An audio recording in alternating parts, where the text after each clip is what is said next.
கள்ளக்குறிச்சி மாவட்ட விஜயகுமார் பேசின போதும் கட்சியிலே எல்லோரும் வேகமாக முனைப்போடு பணியாற்றியிருந்தால் வெற்றி அடைந்திருக்கும் என்ற எண்ண உணர்வோடு சொன்னார்கள், பேசினார்கள்.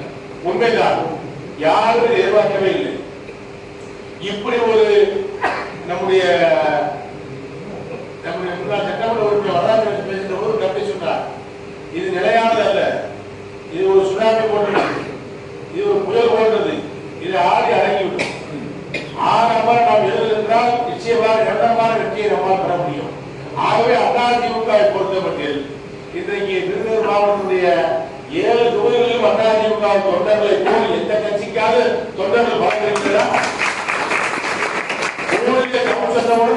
நிர்வாகிகள் வரக்கூடிய அளவுக்கு ஒரு எழுச்சியான கட்சி என்று சொன்னால் அது அனைத்து அண்ணா திராவிட முன்னேற்ற கழகம் தான்.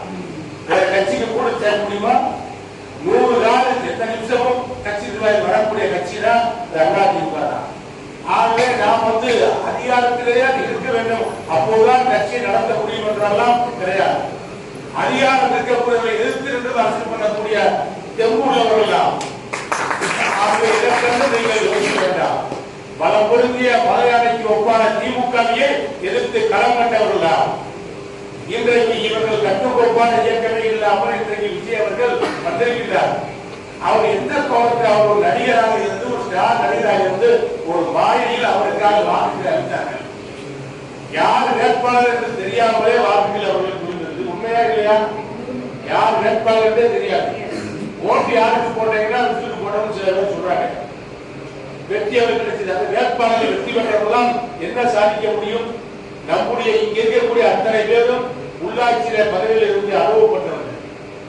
உள்ளாட்சியில் செயல்படும் பதவி, வைஸ் செயலர் பதவி, கவுன்சிலர் பதவி, மாவட்ட பதவி, ஊராட்சி மன்ற தலைவர், இப்படி பல பொறுப்புகள் இருந்த அனுபவசாலிகள். நமக்கு தெரியும் ஒரு நிர்வாகத்தை எப்படி நடத்தினால் மக்கள் ஏற்றுக்கொள்வார்கள். மக்களுடைய மனமறிந்து செய்யக்கூடியவர்கள் அதிமுக நிர்வாகிகள். நமக்கு அடுத்து சொன்னால் திமுக நிர்வாகிகள். ஆக இந்த தேர்தல் அதிமுக வெற்றி வரும், திமுக 2வது வரும் என்பதுதான் பெரும்பாலான பத்திரிகைகளுடைய கணிப்பு. அதையெல்லாம் கடைசி 4 நாட்களிலே ஒரு மாய உலகத்தில், ஒரு இனம் புரியாத உலகத்தில், ஒரு செல்பொழிலை மக்கள் மயங்கிவிட்டார்கள். அதில் இன்ஸ்டாகிராம் மூலமாக மக்களுடைய மனநிலையை மாற்ற முடியும், ஓட்டுகளை மாற்ற முடியும் என்பதை வெளிநாடுகளில் கேள்விப்பட்டோம். அது தமிழ்நாட்டில் நடந்திருக்கிறது. ஆகவே நாம் இதற்காக யோசிக்க வேண்டாம். மக்கள் இன்றைக்கு அவர்களுக்கு வாக்களித்தவர் கூட இன்றைக்கு மனம் வருகின்ற செயலையும் நாம் பார்த்து கொண்டிருக்கிறோம். உங்களுக்கு தானே ஓட்டு போட்டோம், என்ன நடந்தது என்று நம்மிடத்திலே கேட்கிறார்கள். ஆகவே அதிசயம் நடந்திருக்கிறது. அடுத்து ஒரு